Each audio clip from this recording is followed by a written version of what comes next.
১৯১১ সালের ৫ মে চট্টগ্রামের ধলঘাটে জন্ম নেন প্রীতিলতা ওয়াদ্দেদার, যাকে পরিবারের সবাই আদর করে রানী বলে ডাকত। শৈশবেই তিনি ছিলেন অন্তর্মুখী ও লাজুক। ডাক্তার খাস্তগীর উচ্চ বালিকা বিদ্যালয়ে প্রাথমিক শিক্ষা শুরু করেন এবং সেখানেই তিনি ইতিহাসের শিক্ষকদের দ্বারা উদ্বুদ্ধ হন। ঝাঁসির রানী লক্ষ্মীবাঈয়ের সাহসিকতা তার মনে গভীর ছাপ ফেলে। বন্ধু কল্পনা দত্তের সঙ্গে স্বপ্ন দেখা, পড়াশোনা, নাট্যচর্চা সবকিছুই প্রীতিলতাকে বিপ্লবের পথে ধাপে ধাপে প্রস্তুত করে। প্রীতিলতা যখন কৈশোরে পা রাখছিলেন, তখন চট্টগ্রামের বিপ্লবীরা গান্ধীর অসহযোগ আন্দোলনের পর সক্রিয় হচ্ছিল। ১৯২৩ সালের ১৩ ডিসেম্বর টাইগার পাসে সূর্য সেনের দলের ছিনতাই ও পরবর্তীতে পুলিশের হানায় গ্রেফতার, এইসব ঘটনা কিশোরী প্রীতিলতার মনে প্রশ্নের জন্ম দেয়। স্কুলের শিক্ষক উষাদির সঙ্গে আলাপে তিনি মামলার বিস্তারিত জানেন। শিক্ষার্থী প্রীতিলতা লুকিয়ে লুকিয়ে দেশের কথা, বাঘা যতীন, ক্ষুদিরাম পড়ে বিপ্লবের আদর্শে অনুপ্রাণিত হন। প্রীতিলতা দাদা পূর্ণেন্দু দস্তিদারের কাছে বিপ্লবী সংগঠনে যোগ দেওয়ার ইচ্ছা প্রকাশ করেন, যদিও তখনও মহিলা সদস্যদের অনুমতি ছিল না। ঢাকায় পড়ার সময় প্রীতিলতা শ্রীসংঘর মহিলা শাখা দীপালি সংঘে যোগ দেন। লীলানাগের নেতৃত্বে তারা নারী শিক্ষা ও গোপনে বিপ্লবী কর্মকাণ্ড চালাত।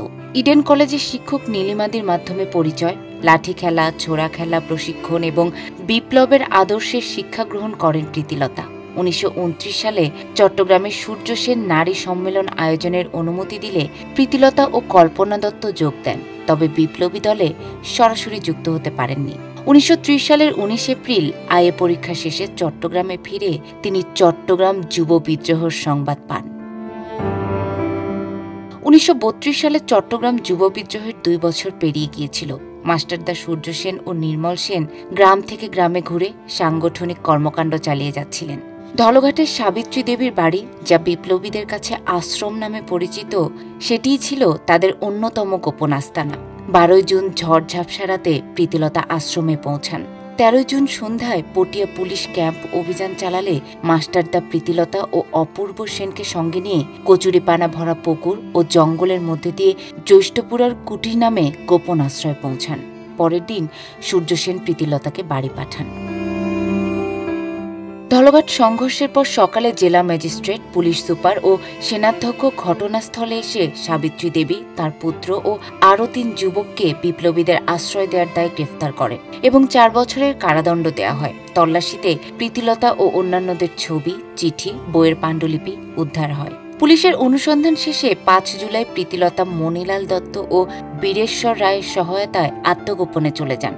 কয়েকদিন চট্টগ্রামের গোপন আস্তানায় কাটিয়ে তিনি পড়ইকড়া গ্রামের রমণী চক্রবর্তীর কুন্তলা বাড়িতে আশ্রয় নেন, যেখানে মাস্টারদা ও তারেকেশ্বর দস্তিদারও ছিলেন। ১৩ জুলাই ১৯৩২ সালে আনন্দবাজারে খবর প্রকাশিত হয়, চট্টগ্রামের পটিয়া থানার ধলঘাটের শ্রীমতী প্রীতি ওয়াদ্দেদার ৫ জুলাই চট্টগ্রাম শহর হইতে অন্তর্ধান করেছেন। বয়স ১৯ বছর। পুলিশ তাহার সন্ধানে ব্যস্ত। ইউরোপিয়ান ক্লাব নামে ব্রিটিশ প্রমোদ কেন্দ্র ক্লাবটিতে ১৯৩২ সালের ১০ আগস্ট শৈলেশ্বর চক্রবর্তীর নেতৃত্বে প্রথম আক্রমণ ব্যর্থ হয়। এরপর মাস্টারদা ২৩ সেপ্টেম্বর নারী বিপ্লবী প্রীতিলতার নেতৃত্বে আক্রমণের নির্দেশ দেন। প্রীতিলতা ধুতি পাঞ্জাবি, সাদা পাগড়ি ও রাবার জুতায় ক্লাবের পাশ দিয়ে পাঞ্জাবি ছেলেদের কোয়ার্টার অতিক্রম করে প্রথমে আক্রমণ শুরু করেন। প্রীতিলতা নিজের শরীরের বাঁ পাশে গুলির আঘাত পাওয়া সত্ত্বেও দলের সঙ্গে এগিয়ে যান। পাহাড়তলী ইউরোপীয় ক্লাব আক্রমণের পরে প্রীতিলতা পূর্ব সিদ্ধান্ত মতো মুখে পটাশিয়াম সায়ানাইড পূর্ণ করেন। বিপ্লবীরা তাঁর প্রতি শ্রদ্ধা জানিয়ে দ্রুত স্থান ত্যাগ করেন। পরদিন পুলিশ ক্লাব থেকে ১০০ গজ দূরে প্রীতিলতার মৃতদেহ শনাক্ত করে।